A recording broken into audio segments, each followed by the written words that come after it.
حق ادا کر دیا ہے۔ اور اس کے بعد اپنے بیٹے سے کہا بیٹے جاؤ، اور جانے کے بعد جو ہے وہ میرے 2 دوپٹے رکھے ہوئے ہیں، وہ 2 دوپٹے لے کر کے آؤ تاکہ تمہارے ماموں کا قد لمبا ہے تو اس کا کفن بنا دیا جائے۔ اللہ اکبر۔ حضرت صفیہ کے صاحبزادے جو ہے وہ گھوڑا دوڑا کر مدینہ منورہ پہنچے، اور اس کے بعد جب وہ 2 دوپٹے لے کر کے آئے تو حضرت صفیہ حضور کی بارگاہ میں آئی اور عرض کرنے لگی یا رسول اللہ میرے ماں باپ آپ پہ قربان، حضور میرے بھائی کے لیے یہ 2 دوپٹے ہیں، اسی کا کفن بنا دیں، مجھے پتا ہے آپ کے پاس جو ہے وہ آپ کے پاس کپڑا نہیں ہے کفن بنانے کے لیے۔ اللہ کے حبیب سے اس کے حضور میں نے اپنے بھائی کے کفن کا انتظام کیا ہے۔ تو مصطفیٰ کریم رؤوف الرحیم صلی اللہ علیہ وآلہ وسلم نے اپنی پھوپھی سے کہا اے میری پھوپھی تو نے تو اپنے بھائی کے لیے کفن کا انتظام کر لیا، لیکن میرا ایک ایسا صحابی بھی یہاں پہ شہید ہوا ہے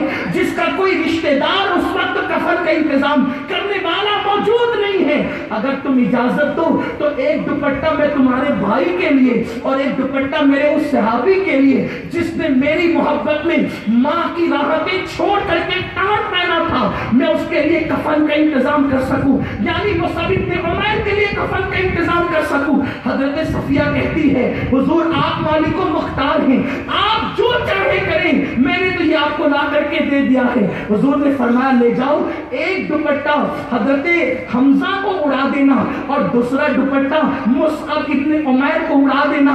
اللہ اکبر۔ جب صحابہ وہ دوپٹہ ان کے وجود پہ ڈالتے ہیں تو آ کے عرض کرتے یا رسول اللہ صلی اللہ تعالی علیہ وسلم حمزہ اور مصعب کے بدن پہ جب ہم نے کپڑا ڈالا ہے سر چھپاتے ہیں تو پیر کھل جاتا ہے اور پیر چھپاتے ہیں تو سر کھل جاتا ہے، یا رسول اللہ کیا کریں؟ آقا فرماتے ہیں سر پہ کپڑا ڈال دو اور پیروں پہ گھاس ڈال دو۔ میرے آقا صلی اللہ علیہ وسلم کے غلاموں دن میں 2 مرتبہ لباس تبدیل کرنے والوں، اپنے لباس پہ اترانے والوں، دن میں 3 مرتبہ پیٹ بھر کے کھانے والوں، میرے نبی کے صحابہ وہ تھے جن کو بعد شہادت کفن بھی نصیب نہ ہوا، دین کی خاطر انہوں نے اتنی بڑی قربانی دی ہے۔ لیکن آج کا نوجوان اللہ اکبر اپنی راتوں کو انٹرنیٹ پر بیٹھ کر کے رات کے 3 بجے تک عیاشیوں کے آشیانے تعمیر کر رہا ہے، کانوں میں ہیڈ فون لگا کر کے گانے سن رہا ہے، اپنے بالوں کو ہیرو کی طرح کرکٹر کی طرح تراش رہا ہے۔ حال یہ ہے لڑکیوں کے ساتھ دوستی آج فیشن بن چکی ہے۔ اللہ اکبر۔ غزلوں کی محفلیں آج مسلمانوں کا طرز امتیاز بن چکی ہے۔ میں تم سے پوچھنا چاہتا ہوں اپنی جوانی کو عیاشیوں کی نظر کر دینے والوں، اگر قیامت کے دن صحابہ کے خون کا حساب تم سے لیا گیا تو تم اللہ کی بارگاہ میں کیا جواب دو گے؟ رب کی بارگاہ میں کیا جواب پیش کرو گے؟ صرف نعرے آپ کی عقیدتوں کا ثبوت نہیں ہو سکتے، نعتیں سن کر کے 10-20 کا نوٹ دے کر عشق مصطفیٰ کا حق ادا نہیں کر سکتے۔ اللہ اکبر۔ جس نماز کو صحابہ نے اتنی محنت سے ہمارے گھر تک پہنچایا تھا، آج مسجدیں ویران ہم نے کی ہے، ہماری مسجدیں ویران ہو گئی ہے۔ اللہ اکبر۔ مسلمانوں کے گھر کا ماحول دیکھو، نہ اسلامی ماحول ہے، اللہ اکبر، نہ گھروں میں اسلامی ماحول، نہ اسکول اور کالجوں میں اسلامی ماحول، نہ محلے میں اسلامی ماحول۔ ایسا لگتا ہے جیسے اس قوم کا کبھی اسلام سے تعلق ہی نہ رہا ہو۔ اللہ اکبر۔ صحابہ کی قربانیوں کو بھلا دیا گیا، صحابہ کی قربانیوں کو فراموش کر دیا گیا۔ میں گفتگو آگے نہ نکل جائے اس لیے اپنی گفتگو کی طرف آتا ہوں۔ ہمیں صحابہ کی قربانیوں کو محسوس کرنا ہوگا، ہمیں صحابہ کی قربانیوں کا احساس کرنا ہوگا اور اپنی روش سے سچی توبہ کرنا ہوگا۔ یہ اذانیں جو ہمارے گھر تک پہنچی ہے اتنی آسانی سے نہیں پہنچی ہے، کعبے کی دیواروں کے سائے میں سجدہ کر کے ہمارے گھر تک اذان نہیں پہنچی، ہمارے گھر تک قرآن نہیں پہنچا، ہمارے گھر تک نمازیں نہیں پہنچی، بلکہ صحابہ کو بعد شہادت کفن بھی نہ ملا ہے۔ اتنی بڑی قربانیوں کے بعد یہ امانت ہمارے گھر تک پہنچی ہے، اس کا تحفظ کتنا ضروری ہوگا، کتنا اہم ہوگا۔ وہی مصعب بن عمیر جس کا تذکرہ آپ نے سنا ہے، اشداء علی الکفار، سگا بھائی جنگ بدر میں ہے، سگا بھائی، ایک ہی ماں ہے، ایک ہی باپ ہے۔ مصعب بن عمیر مسلمان ہے اور مصعب کا چھوٹا بھائی کافر ہے۔ بدر کی جنگ میں صحابہ